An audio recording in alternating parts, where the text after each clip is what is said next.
بسم اللہ الرحمن الرحیم۔ السلام علیکم۔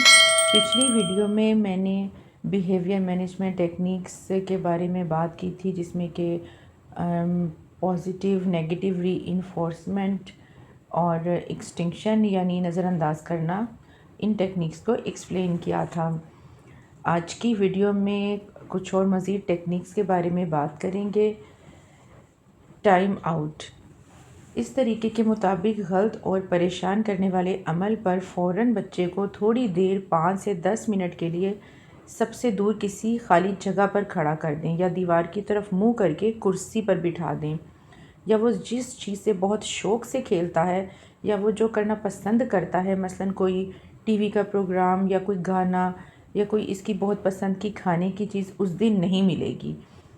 یہ طریقہ زیادہ نقصان دہ اور پریشان کن رویوں اور طور طریقوں کے لیے استعمال کیا جانا چاہیے، جیسے دوسروں کو مارنا، چٹکی کاٹنا، چیزوں کو پھینکنا یا توڑنا پھوڑنا، بغیر بتائے گھر سے غائب ہو جانا، جان بوجھ کر جھوٹ بولنا، چوری کرنا یا گالی گلوچ کرنا وغیرہ۔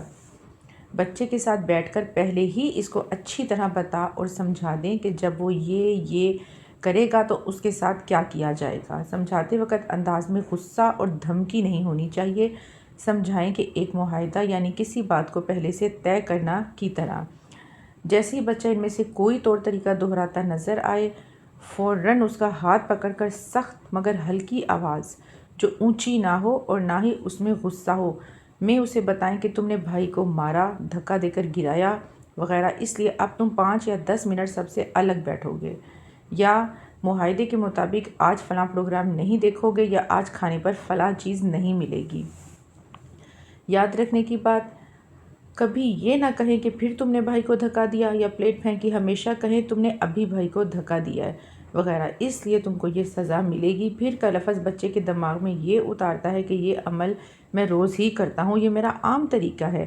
اپنی ذات کے متعلق یہی تصویر اس کے دماغ کے خانے میں لگ جاتی ہے، اور ہو سکتا ہے کہ پھر وہ اسے بدلنے سے خود بھی نا امید اور مجبور ہو جائے۔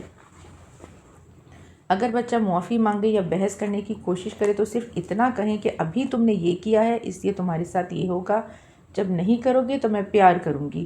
اگر بچے کے اس عمل میں کمی نظر آتی ہے، یعنی اگر وہ ہر 2 گھنٹے بعد کوئی نہ کوئی ایسا کام کرتا تھا اور اب وہ 1 گھنٹہ بھی ٹھیک سے بیٹھ کر کام کرتا یا کھیلتا نظر آئے، تو بہت اجاگر کر کے اس کی تعریف کریں اور اسے اس کی پسند کی کوئی چیز دیں۔ کئی بار یہ بتائیں کہ یہ آپ کو اس لیے دے رہے ہیں کہ اس نے فلاں اچھا کام کیا ہے۔ دوسری ٹیکنیک ہے differential reinforcement of other behaviour.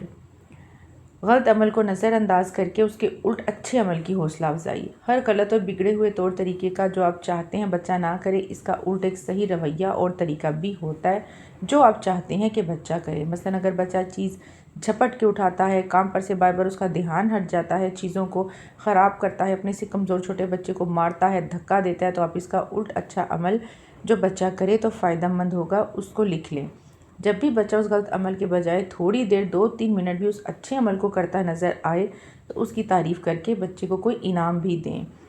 جیسے کہ ہم نے انعام کے بارے میں بات کی تھی کہ کوئی جو ٹینجیبل ریوارڈ ہے وہ بھی ہو سکتا ہے اور کوئی سوشل ریوارڈ بھی ہو سکتا ہے۔ مثلاً اگر بچہ تھوڑی دیر بھی کام پر دھیان دیتا ہے تو جب وہ یہ کر رہا ہے تو آپ بہت خوش ہو کے زور دے کر بچے کو پیار کر کے یا اس کی پیٹھ تھپک کر کہیں کہ اچھے بچے اس طرح کام کرتے ہیں، پورا دھیان کام پر رکھتے ہیں، یا اس کے ہاتھ سے چیز اٹھوا کے قاعدے سے رکھوائیں اور پھر اسی طرح تعریف کریں۔ جیسے جیسے بچہ تعریف پانے والے عمل کو دہرانے کی طرف مائل ہوتا جائے گا، اس کا الٹا عمل خود بخود کم ہوتا جائے گا۔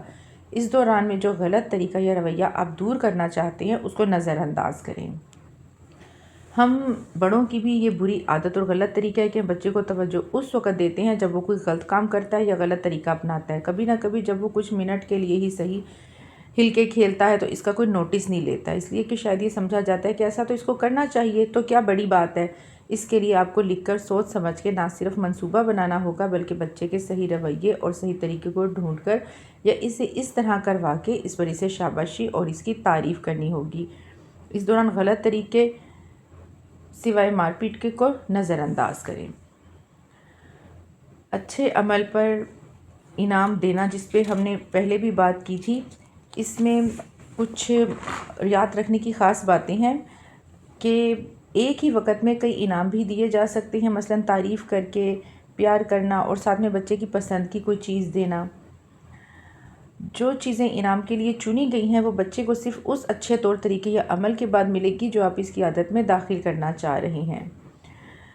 اس بات کو یقینی بنائیں کہ بچہ وہ چیز اور کبھی نہ لے سکے، ورنہ اس کے دماغ میں وہ مزہ اور خوشی اس اچھے عمل کے ساتھ جڑ نہیں سکے گی۔ انعام جو بھی چنے گئے ہیں بچے کو طے شدہ عمل کے فوراً بعد ملنا چاہیے۔ یہ بہت امپورٹنٹ ہے، جو کہ میں نے جب ری انفورسمنٹ کا ذکر کیا تھا اس وقت میرے سے مس ہو گیا تھا، کیونکہ اگر ایسا نہیں ہوگا تب بھی بچے کے دماغ میں وہ مزہ اور خوشی اس اچھے عمل کے ساتھ نہیں جڑے گی۔ خاص طور سے شروع کے دنوں میں کبھی ایسا نہیں ہونا چاہیے کہ بچہ طے شدہ اچھا عمل کرے، چاہے تھوڑی دیر کے لیے ہی، اور اسے انعام نہ دیا جائے۔ یعنی جب تک اچھے عمل کرنے کی تعداد خاصی نہ بڑھ جائے، انعام لگاتار دینا چاہیے۔ جب بچہ چنے ہوئے اچھے عمل کی طرف کافی مائل ہو جائے تو رفتہ رفتہ کر کے انعام کم کرتے جائیں، یہاں تک کہ بچہ اپنے اچھے کام سے خود مزہ لینا سیکھ جائے۔ امید ہے کہ آج کی ویڈیو میں بھی آپ نے بہت کچھ سیکھا ہوگا، اور پلیز ویڈیو کو لائک بھی کریں، شیئر بھی کریں، اور کومنٹس میں بھی اپنا فیڈ بیک ضرور دیں۔ جزاک اللہ خیر۔ اللہ حافظ۔